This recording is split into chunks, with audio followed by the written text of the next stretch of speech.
Donc nous allons, Agnès et moi, vous parler de l'émergence du concept de diversité bioculturelle et de son apport pour la recherche sur la biodiversité. Donc, ce que je vais vous raconter, on va d'abord parler de qu'est-ce que c'est que ce concept de diversité bioculturelle, pourquoi il est intéressant de s'y intéresser. Est-ce que c'est un concept qui est utile à l'interface science-politique? Vous verrez pourquoi on va se focaliser beaucoup là-dessus. Et quelles peuvent être les recherches futures donc autour de ce concept.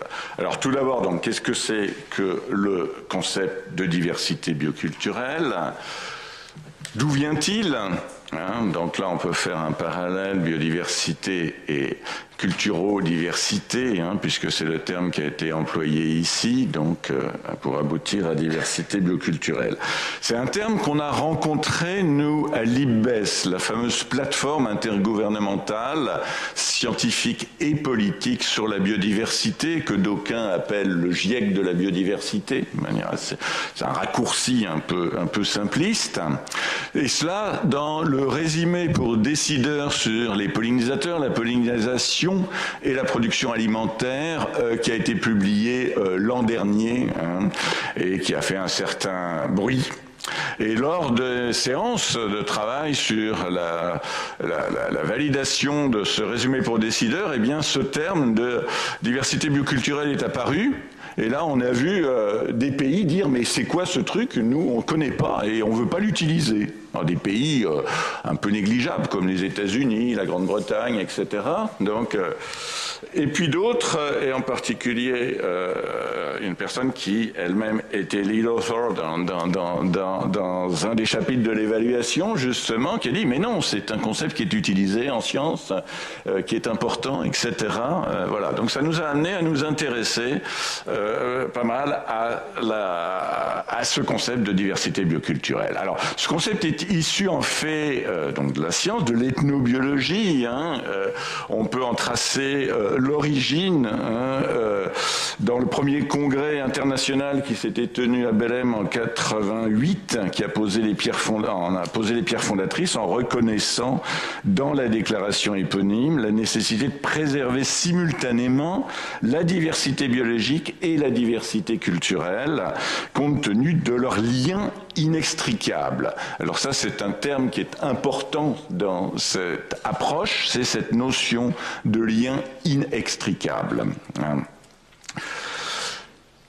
Ça a été repris en particulier en 92 lors de la mise en place de la Convention sur la diversité biologique, la CDB, qui a rappelé les liens entre la conservation de la biodiversité et les connaissances et pratiques des peuples autochtones et des communautés locales. Donc ça, c'est le début. On est plutôt sur une vision peuple autochtone et communauté locale. Quelle définition peut-on la donner? On va se référer à Louisa Maffei en 2007. La diversité de la vie dans toutes ses dimensions, biologiques, culturelles et linguistiques. Alors le terme linguistique est important dans la mise en place du concept. En considérant que ces dimensions sont reliées entre elles et ont probablement coévolué au sein d'un système socio-écologique adaptatif et complexe. Donc vous voyez tout de suite qu'il y a des mots ici qui vont naturellement alerter, intéresser les écologues. Le mot coévolution par exemple, ou système socio-écologique adaptatif et complexe. Donc pour ces écologues, on voit bien qu'il y a des choses qui touchent à l'effet sur l'évolution des espèces et aussi donc des interactions à prendre en compte dans tout ce qui est élaboration de scénarios et de modèles. Aujourd'hui, une partie de la science, la recherche en écologie tourne autour de l'élaboration de scénarios. Alors en fait, si on a parlé des communautés locales, la portée du concept est potentiellement beaucoup plus vaste. Il peut s'appliquer à tout groupe social partageant un socle de valeurs communes relatives à l'environnement. Le champ donc de la diversité bioculturelle peut être étendu à des populations urbanisées et modernisées ou modernisées, mais qui vont recourir encore à la nature pour des raisons spirituelles ou identitaires. Et là on cite Cox, qui estime que la vision d'une diversité bioculturelle limitée aux communautés autochtones et locales témoigne d'une approche selon elle, figée de la nature, qui est par exemple dynamique et en constante adaptation. Ce biais envers les communautés les plus exotiques, que l'on retrouve dans la plupart des travaux sur la diversité bioculturelle, au moins au début, laisse de côté une part importante de la population mondiale qui a suivi les transformations de la mondialisation, mais qui continue d'associer certaines valeurs aux éléments naturels, on vient de le voir précédemment. Alors justement, quelques exemples d'applications, in situ. Si on se tourne vers le patrimoine mondial de l'humanité de l'UNESCO, on a des sites qui sont considérés comme mixtes, qui sont à la fois des biens culturels et naturels de l'humanité. Là, vous avez l'exemple du pic du Mont Perdu dans les Pyrénées, qui est dépositaire d'un mode de vie agricole répandu à une certaine époque dans toutes les montagnes d'Europe. C'est un système agro-pastoral avec des pâturages d'altitude, et paysages et biodiversité ont été façonnés donc par les transhumances. Et quand on parle des réserves, Man and Biosphere, par exemple, le programme multidisciplinaire, du MAB, qui est un programme scientifique destiné à améliorer les environnements humains et préserver les écosystèmes naturels, on est dans la même logique, donc qui va conduire donc à une reconnaissance de la biodiversité culturelle, même si le concept n'était pas inclus dans la démarche du MAB. Et là, vous avez l'exemple, par exemple, du marais Audomarois, dans le Pas-de-Calais, où on a une richesse faunistique, notamment aviaire importante, une richesse floristique, d'une zone humide qui est d'ailleurs inscrite comme site Ramsar, et en même temps une richesse culturelle, puisqu'on a des jardins flottants, des paysages potagers et une gestion traditionnelle, donc des inondations. Donc on a quelque chose là qui est tout à fait intéressant et qui illustre comment, en fait, déjà ce concept a été intégré. Alors pourquoi s'intéresser à cette diversité bioculturelle? Donc comme je l'ai dit, c'est un concept qui a été mis en avant donc à l'IPBES. Pour son utilité, à la fois pour pouvoir adopter une approche interdisciplinaire, c'était l'objectif, intégrer les savoirs autochtones et locaux dans les évaluations de la biodiversité et des services qui sont menés par l'IPBES. Là, c'est l'année prochaine, on aura les sorties des évaluations sur la dégradation des terres, dégradation et restauration des terres. Ça va être un document majeur. Bon, et aussi les évaluations régionales, Europe et Asie centrale, Amérique, Asie, voilà. Donc des choses extrêmement importantes et pour lesquelles il était important d'avoir l'intégration de ces savoirs autochtones et locaux. Et aussi pour refléter les valeurs multiples de la nature, y compris intrinsèques, culturelles, religieuses, qui se matérialisent par cette diversité bioculturelle. Alors ce sont des exigences qui figurent dans les principes opérationnels de la plateforme et le fameux cadre conceptuel de l'IPBES. Et tout cela vise à faire émerger de nouvelles pistes pour protéger et gérer la biodiversité. Alors voilà, ici, je ne sais pas si vous voyez bien, donc ce fameux cadre conceptuel de l'IPBES avec une nouveauté sur la gauche, c'est le changement de terme, parce qu'on parle maintenant de contribution apportée par la nature aux populations.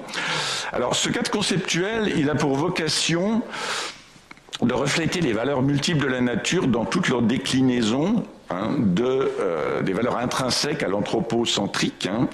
Cette approche délibérée se fonde sur l'idée que tous les acteurs doivent se sentir concernés par ces valeurs qui reflèteront la variété de leurs préférences, intérêts et perceptions de la nature. Une variété qui se matérialise donc par la diversité bioculturelle. Alors si vous regardez le cadre, si vous voyez les couleurs, donc il va représenter différentes valeurs de la biodiversité et vision du monde concernant les relations entre l'homme et la nature, donc ceci par un code couleur. En vert, là vous avez en bas par exemple biodiversité et écosystème. On ne voit pas tout à fait bien les couleurs ici, bon, donc je vais peut-être vous les dire. Donc en vert vous avez biodiversité et écosystème, sur la gauche vous avez biens et services écosystémiques, en haut vous avez bien-être humain. Donc vous avez donc des termes qui sont employés largement en sciences et qui vont refléter une vision occidentale de la nature, dont les valeurs centrales sont d'une certaine manière, en caricaturant, l'anthropocentrisme et l'utilitarisme, valeurs instrumentales et relationnelles des services. En bleu, vous allez avoir donc les termes de terre-mère, don de la nature, vie en harmonie avec la nature, qui vont, eux, refléter la vision, si j'ose dire, de certaines communautés autochtones et locales, notamment d'Amérique du Sud, et de leurs connaissances associées, où nature et homme vivent en symbiose et ne peuvent pas être pensés l'un sans l'autre. Les valeurs intrinsèques de la nature apparaissent également dans le cadre conceptuel, indépendantes des systèmes de pensée humains. Voilà.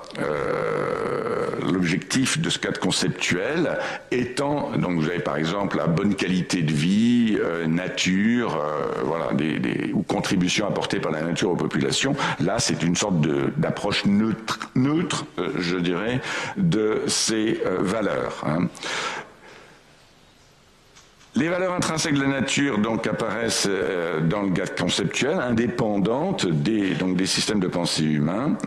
L'objectif du cadre est d'adopter un vocabulaire commun dans les évaluations de l'IPBES, et on voit que c'est pas très facile, vocabulaire commun qui permettrait à chacun de se reconnaître dans les termes parapluies, donc que je viens de citer, nature, contribution apportée par la nature aux populations et bonne qualité de vie.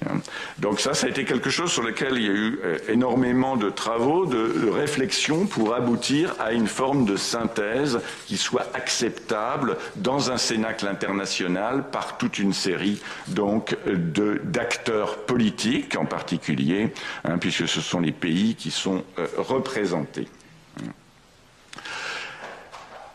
Donc l'objectif, c'est de reconnaître les valeurs multiples de la nature. Ces valeurs sont culturellement construites, donc la diversité bioculturelle permet d'aborder la biodiversité selon différentes valeurs et visions du monde.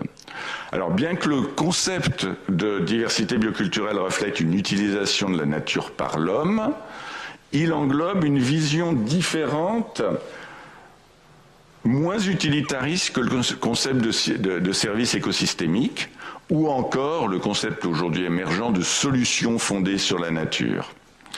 On a là l'idée de symbiose, d'égalité entre la nature et l'homme, fusion du biologique et de la culture, et non pas d'une relation unidirectionnelle, la nature pour l'homme, l'homme étant supérieur, si je veux dire, à la nature.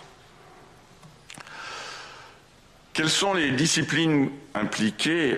Bien évidemment, elles sont multiples.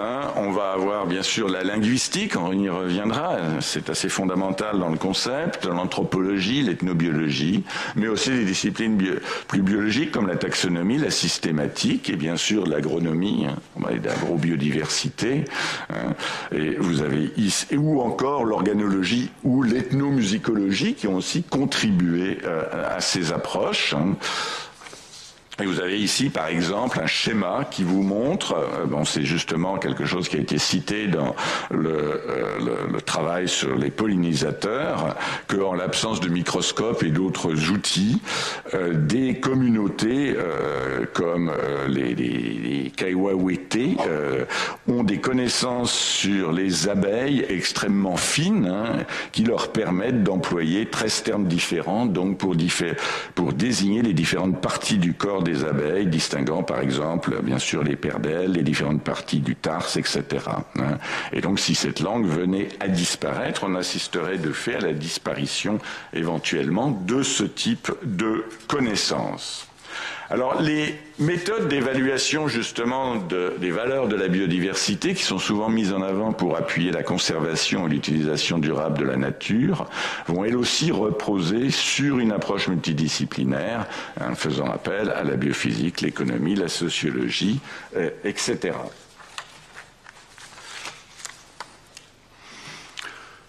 Comme je l'ai dit tout à l'heure, au début de l'émergence du concept, la diversité linguistique a eu une grande importance.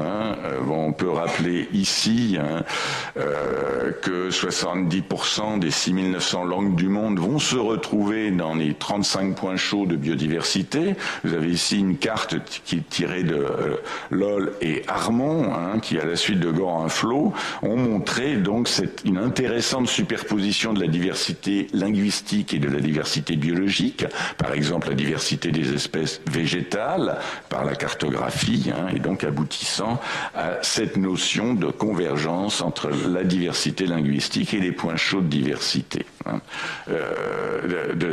linguistique. Alors, certaines langues, par exemple, différencient des sous-espèces que la taxonomie occidentale ne reconnaît pas. Donc, quand une langue meurt, on peut avoir donc entre guillemets, des sous-espèces qui vont disparaître. Et toujours dans l'évaluation des pollinisateurs, Layer et Hall ont montré que toujours ces Indiens Kaiowete, une communauté traditionnelle du Brésil, et pour désigner différentes espèces et sous-espèces de pollinisateurs, donc ils avaient toute une série ils étaient capables de distinguer 37 espèces d'abeilles sandars, dont seules 22 avaient leur équivalent dans la nomenclature taxonomique, donc avec 21 noms scientifiques. Ce qui montre que dans ce cas-là, finalement, les connaissances traditionnelles allaient au-delà des connaissances taxonomiques telles qu'on les évaluait à ce moment-là. Alors, le concept de diversité bioculturelle est utile à l'interface donc sciences politiques.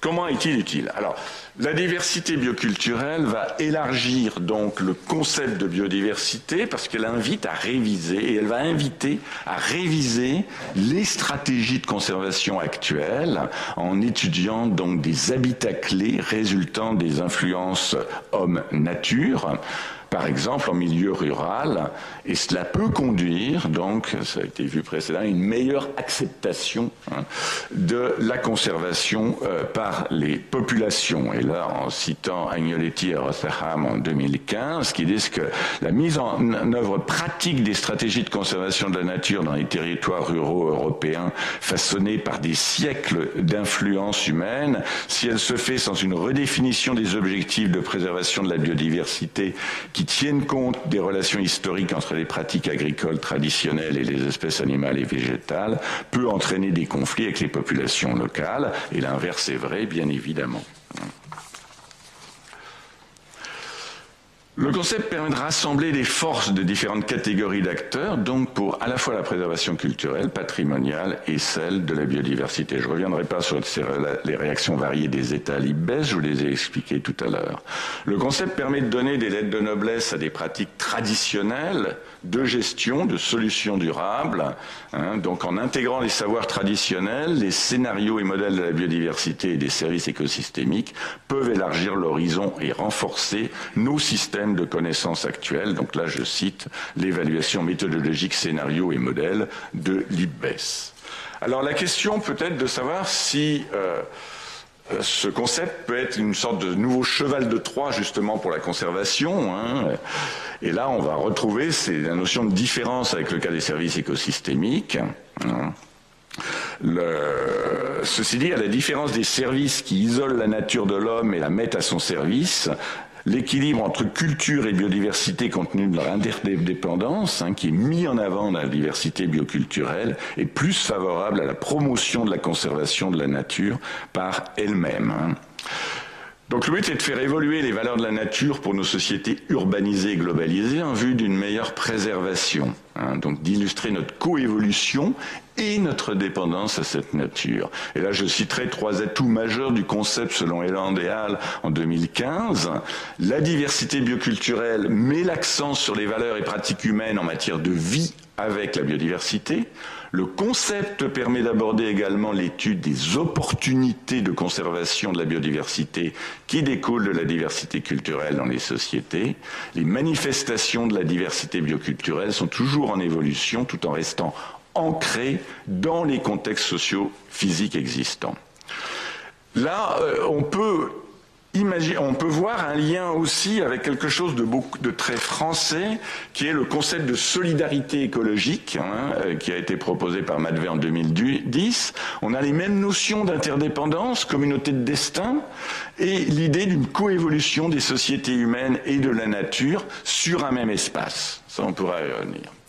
C'est un terme qui est tout de même politiquement significatif. Il a souvent été associé à l'antiglobalisation, à travers, on va parler d'enjeux fonciers, de gouvernance, d'autodétermination. Dans l'évaluation des pollinisateurs IBES, il est dit que la croissance économique, le développement et la modernisation qui gouvernent la globalisation négligent la plupart des peuples, la biodiversité, les écosystèmes et les hommes aux cultures différentes qui disparaissent de leur habitat originel et sont exclus des discours et lois dominants qui dirigent la société mondiale néolibérale.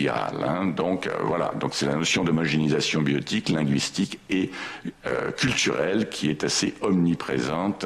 Voilà, un facteur omniprésent du changement environnemental. Voilà, et à l'origine de perte de biodiversité, de disparition des connaissances. Ceci dit, on peut se poser la question de la manière dont ce concept peut agir sur l'évolution des pratiques des communautés traditionnelles et locales. Je n'ai pas le temps là de développer. Donc je terminerai par les recherches sur la diversité bioculturelle. Vous avez ici, on voit apparaître des nombreux travaux de recherche sur la ville en particulier.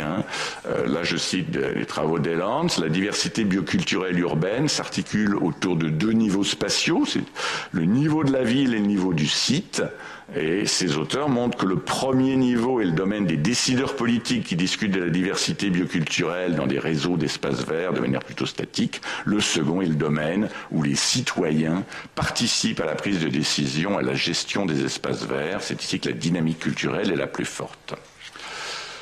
Si je reprends pour finir les extraits du rapport FRB qui a été publié il y a déjà quelques années sur les valeurs de la biodiversité, on voit qu'on en a un champ de recherche sur les liens physiques et moraux entre biodiversité et société urbaine. On retrouve des loups là, comme ça a été montré tout à l'heure. Quelles sont les différentes relations homme-nature en France, analyser et modéliser les interactions et solidarités fonctionnelles entre les écosystèmes, les territoires et les activités humaines, on l'a dit tout à l'heure avec le concept solidarité écologique, les critères de hiérarchisation des priorités de conservation intégrant les aspects fonctionnels, les connectivités écologiques et les préférences sociales. Du côté de l'écologie, le but c'est comment l'intégration entre nature et culture affecte-t-elle les espèces et les habitats. Là, je ne développerai pas, mais un papier récent sur l'allongement du bec des mésanges charbonnières en Angleterre, qui est quelque chose de tout à fait intéressant, parce que c'est probablement lié au fait que la plupart des Anglais nourrissent les mésanges. Bon, c'est intéressant.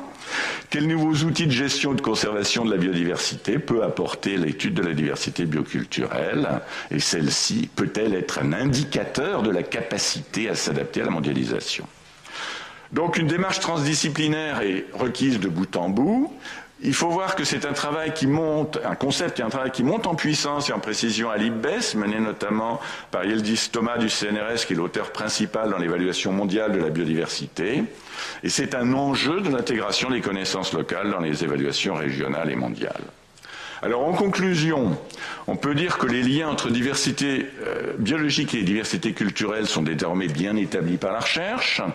Le terme de diversité bioculturelle que l'on retrouve dans les évaluations de portée mondiale comme l'IPBES va probablement monter en puissance ou en force au cours des prochaines années. L'étude de la diversité bioculturelle peut également apporter des solutions au changement climatique, ou contribuer aux solutions et à la perte de biodiversité lorsqu'elle permet de transmettre des connaissances et pratiques d'usage durables des écosystèmes. Elle contribue enfin à faire évoluer les valeurs et rapports des sociétés humaines à la nature, soulignant l'interdépendance et l'intégration de ces deux sphères plutôt que leur scission et exploitation de l'une par l'autre.